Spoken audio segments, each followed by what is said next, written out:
HCAM News is supported by our viewers and by Hopkinton Drug, located in this historic New England town since 1954. They are a multifaceted store dedicated to providing clients with an array of healthcare options.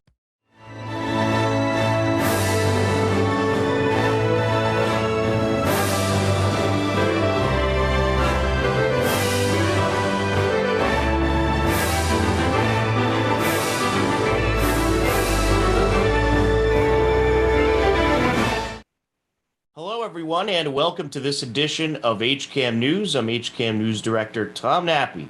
On this edition of HCAM News, we'll check in with Hiller Girls Soccer, as well as the field hockey team, and also some Eagle Scouts were recently recognized, and we have a whole lot more.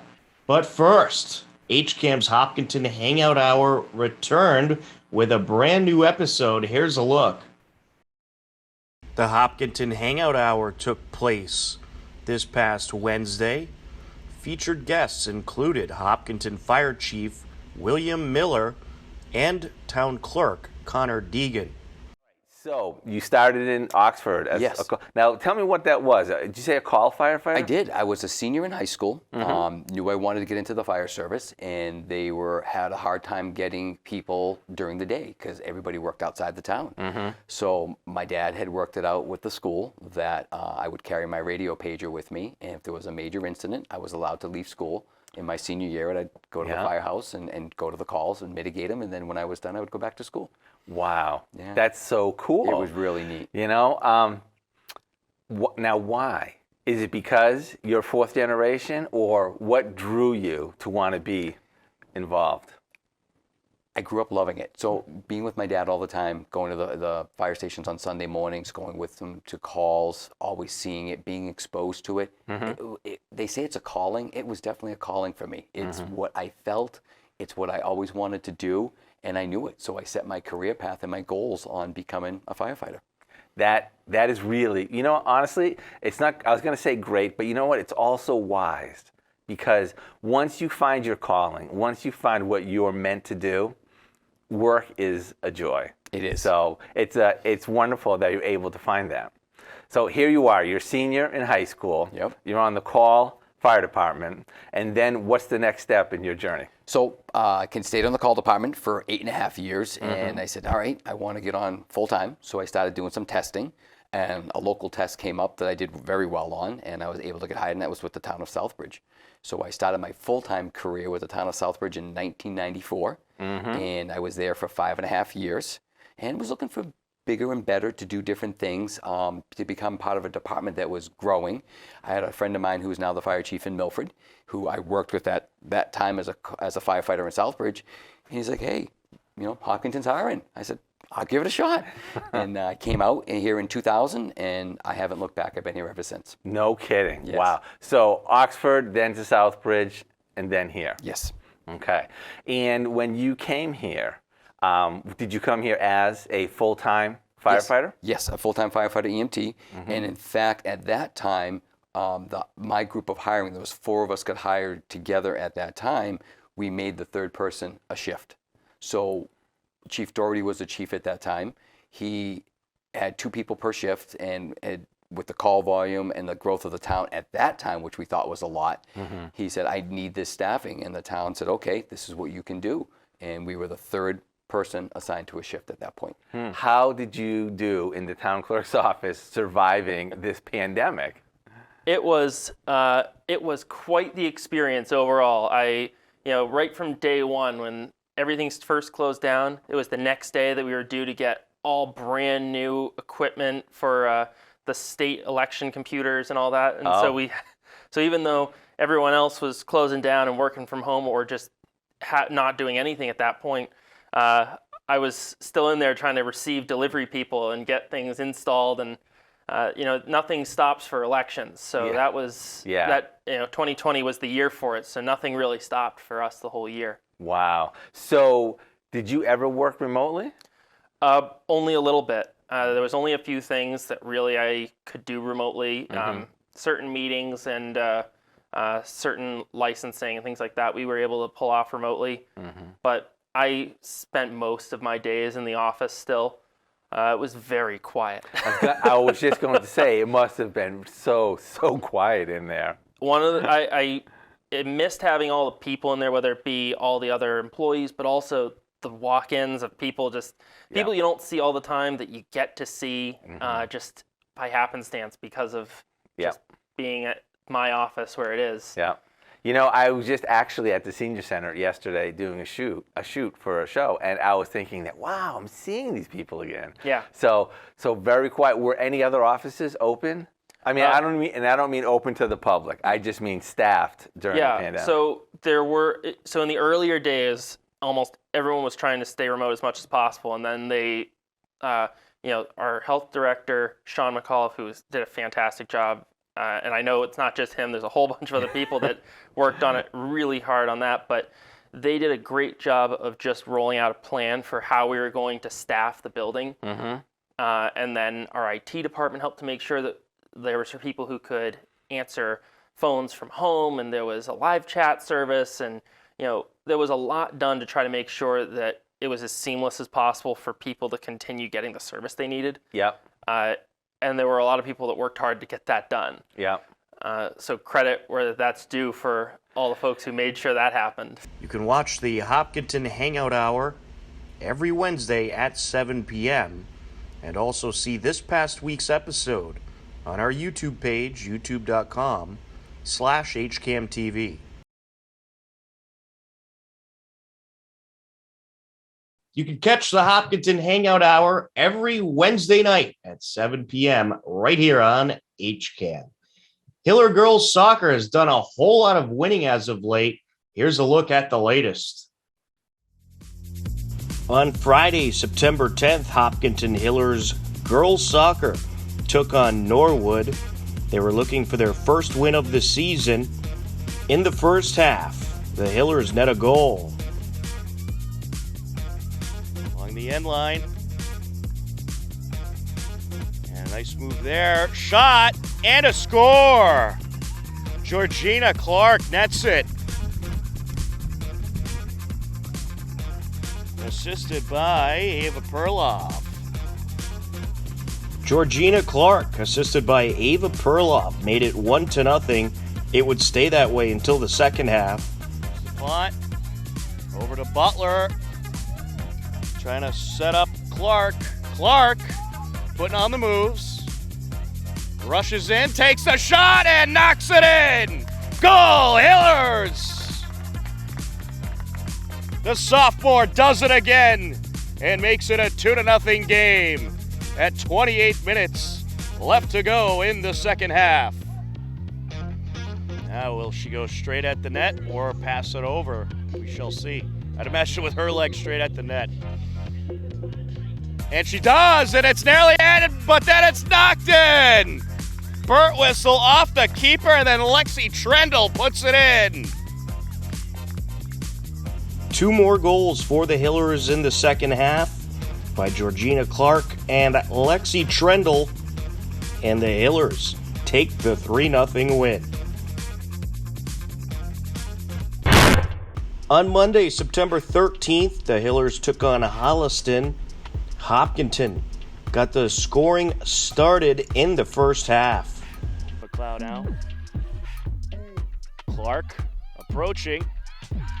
A nice move and a shot and a score.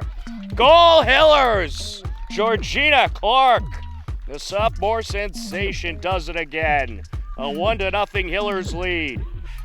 Clark, look out. Here comes Georgina.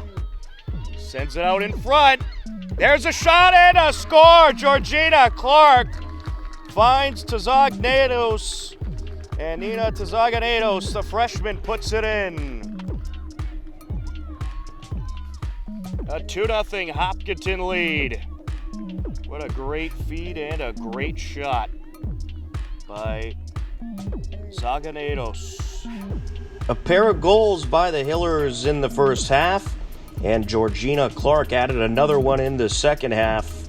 For whistle. Trying to find Clark.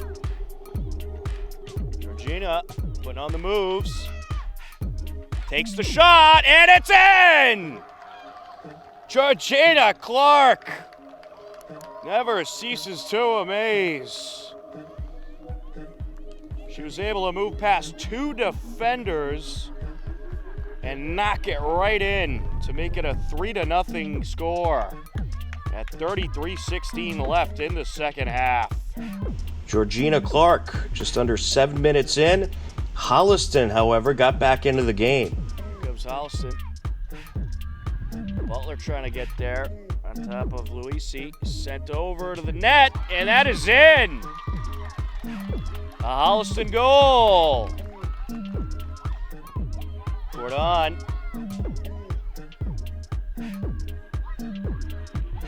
Cordon looking for the shot. And it's in. Off the hands of Anna Thomas, and it's a 3-2 game.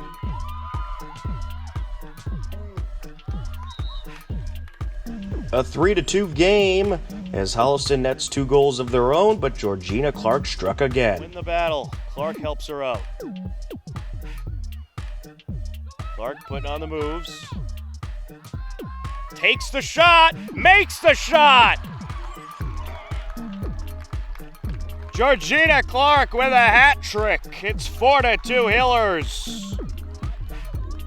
With just under 4 minutes left, another Georgina Clark goal, and the Hillers take the victory 4-2 and improve to 2-1 on the season.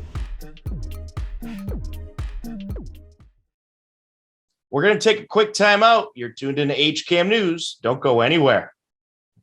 HCAM programming is supported by our viewers, thank you, and by Phipps Insurance Agency, representing companies such as MapFree Insurance. Their family-owned independent agency is deeply rooted in the communities they serve and offer time-tested insurance products to fit individual needs. Since 1950, Phipps Insurance specializes in home, auto, business, condo, and renters insurance.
Welcome back to HCAM News.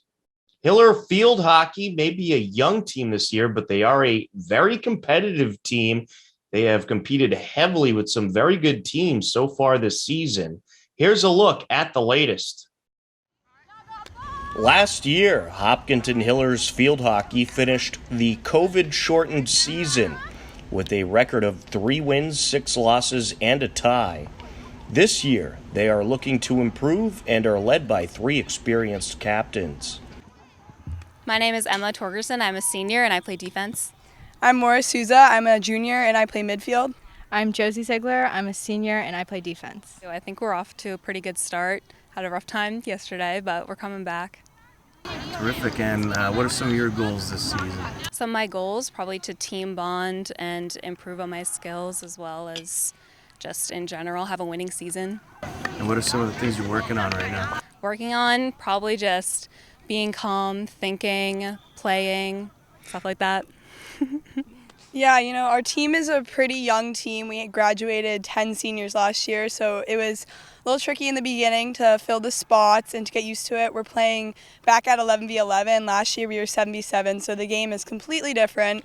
We have had 2 games. We played a strong midfield team last week, and we ended up tying with them. And yesterday we faced a tough loss to Norwood, but I think we are making improvements every week, and we're ready for Weston tomorrow. All right, and what are some of your goals this season? Yeah, like Emma said, I think like a winning season would be awesome, but also just trying to get everyone to learn new things, get comfortable back with 11v11. It's going pretty good. I like the new team. I feel like we're bonding pretty well together, and I feel like I'm just working on like having fun and enjoying my last season. So, yeah. Terrific. Do you have any personal goals this season? Definitely to win and just improve my skills. Head coach Rebecca Abate heads into her third season at the helm, 10th with the program overall. Well, we're still early in the season, but I think our first practice have been really excited for this team. I feel like they're all connecting really well, and we have a lot of talent. And, you know, this was definitely a rebuilding year for us. We've lost 19 players from the varsity team in the last 2 seasons. And so coming in, I wasn't quite sure what to expect, but I have been really, really pleasantly surprised because not only are they talented, but they're all really nice young ladies. And we got your 3 captains here. Can you tell us a little bit about your captains this year? My gosh, my captains, what am I going to say? I mean, I think they all bring something different to the team. I think that, all 3 of them are kind of defenders. They're all pretty aggressive on the field, so they're not only going to be leaders, in how they conduct themselves off the field, but they come in, they play really hard every game. I am really, really happy with the condition that they came in. They really set the bar, I think, at a high level for the team to live up to. And what are some of the things you've been working on in these early practices? I think playing as a team and connecting as a team rather than just going out and making kind of individual plays and decisions is something that I think every team works on for the first part of their season or the first couple of games to get that down. And a lot of it, I think a lot of our focus also is not just on the physical skills, but having the right mental attitude and the right mental toughness to play through games even when you're down, to be competitive even against an opponent that you feel may be better than you, and just coming in with the right focus and being smart with how they play. And it must be nice coaching without a mask on this year. It is so nice. That's such a great point. I think we're all really excited to have more of a normal season. Last year was difficult, to say the least, playing 7v7 with masks on, back-to-back games on the weekends. And so we're just thrilled to have field hockey as usual.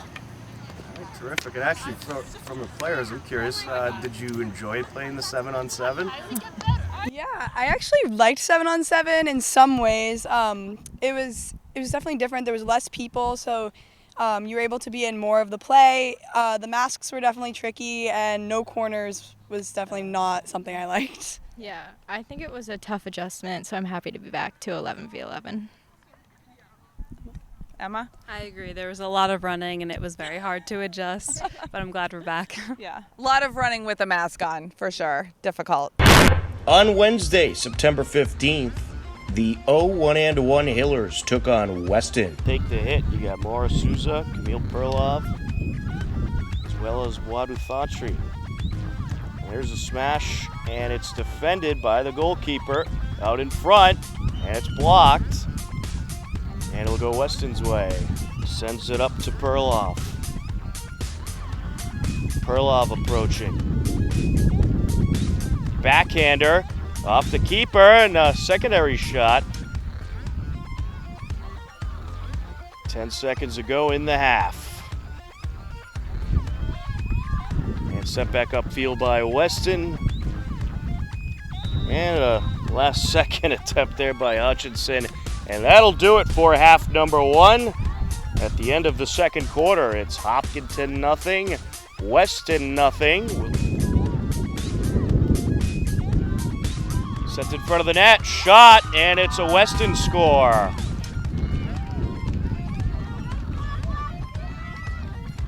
On the score was Coco Curran, the sophomore. Donag Chop gets in there towards the circle. And a swipe and a score. And once again, it is Coco Curran, the sophomore. And that is going to do it. Time runs out. And Weston captures the 2-0 victory over the Hillers. Weston improving to 3-1 on this season. The Hillers fall to no wins, 2 losses, and a tie, but a good battle here against a very good Weston team for the Hillers. And certainly a lot of young players on the roster this year, and they look to improve as the season goes on. But an entertaining game to say the least.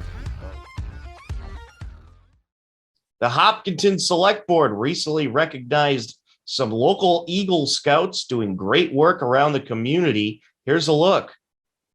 To the meeting, so he's not able to attend. He's currently a sophomore at the University of Vermont and has a lab scheduled at this time. That's actually Noah. Can't attend. Yeah. Noah? Okay. It's a typo. All right. Yep. We have Ryan and Daniel here? Yep. All right. Why don't you go first? My name is Daniel Deleva. I'm honored to have earned the rank of Eagle Scout with part of Troop 1. My Eagle Scout project, I built a granite patio, or a patio in the back of the senior center with a granite chess table and seats for seniors to enjoy throughout the year, or not the winter. A special shout out to Swenson Granite, Western Nurseries, and McIntyre Loam, and as well as Amy Beck of the senior center for all their hard work and donations. I could not have made the project without them, and I'm so happy to have done it for everyone to enjoy. So you actually coordinated all these organizations to come together and to donate and to work together on that? Yes, I went to each place, told them what I was doing, and it was so lucky to have received donations and discounts to be able to purchase these materials. Oh, fabulous. And who actually did the installation? It was me and part of some members of my scouts, some scouts in my troop, and as well as my dad and brothers. We all helped pitch in to get it done. That's incredible. That's awesome. Board members, do you have anything? Yeah, so I got a couple of things. So you stole my thunder. Normally I say, would you like to thank anybody? So that was all inclusive. So again, you Eagle Scouts keep one-upping each other. So you're making me think on my feet. I have to come up with another question. So as someone in my professional life who does a lot of hiring, I know that when I'm looking at resumes, and I say this repeatedly when Eagle Scouts come up, that if it's a close race between you and somebody else that may or may not be an Eagle Scout, I certainly lean on the fact that you're an Eagle Scout. It's something that you're going to carry with you for the rest of your life. It's something you should be very, very proud of. And it just shows your perseverance, and it shows your courage and your dedication. The one thing I will note that you left out on who you'd like to thank would be your parents. So there will be a curfew for quite a bit longer, I'm sure. But I'm sure that there's nothing, like you couldn't have done anything without their help. So thank you very much. Congratulations. Thank you. How are you today? Good, how are you? Excellent. My Eagle Scout project was the pouring and installation of an asphalt pad at EMC Park, and then using a stencil to trace out and paint a map of the United States with labels for kids to learn geography and like just have a more physical, hands-on way of learning the states and capitals and all that stuff. You know, I love that.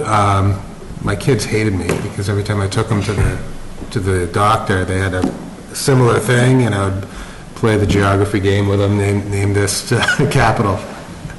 So how'd you come up with this idea, and how'd you make it come to fruition? Honestly, I took some inspiration through looking up Eagle Scout project ideas, and I saw a couple ones that said making installations and like painting stuff on playgrounds, and then I kind of developed it from there and made it my own. Excellent. And you reached out to pavers to put in the blacktop? Yes, I received a very generous donation of materials and labor costs from Asphalt Engineering, and it's very nice of them to help me with that. Oh, that's incredible.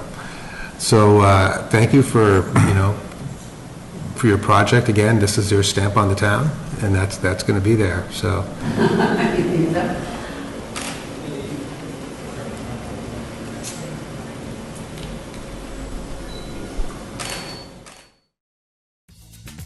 It's time to tell you about some happenings in the area you should know about. South Asian Circle of Hopkinton, starting this weekend, is hosting their annual 5K. It will be virtual this year. All proceeds go to the Hopkinton Emergency Fund. You can find more on our website at hcam.tv. Upcoming events at the Hopkinton Center for the Arts include Zach Innes and the Honeybees on September 17th. For all upcoming events at the Hopkinton Center for the Arts, head over to hopartscenter.org. Weston Nurseries in Hopkinton presents Bloom's Brews and Barbecue. The event is back this Saturday, September 18th, 11 a.m. until 7 p.m. It'll feature some great local music acts, as well as some food trucks, and of course, some brews. That's Bloom's Brews and Barbecue at Weston Nurseries. All proceeds go to the Jimmy Fund. You can find more information at our website, hcam.tv.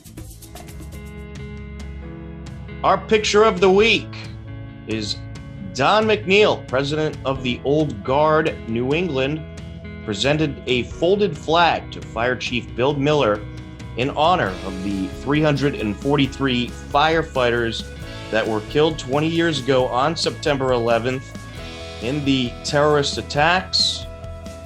Our hearts, thoughts, and prayers are certainly with those families, and we shall never forget the tragic events of September 11, 2001. Upcoming town government meetings on Monday, September 20th at 7 p.m. You can catch the Zoning Advisory Committee on HCAM TV. On Tuesday, September 21st at 6 p.m., we'll have the Select Board on HCAM TV. For all upcoming town government meetings, head over to hopkintonma.gov. Believe it or not, we are out of time for this edition of HCAM News, but don't worry, next Thursday at 6:30, we'll be back. As always, thank you for watching HCAM. Take care, be well, and we'll talk to you again soon. Goodbye, everybody.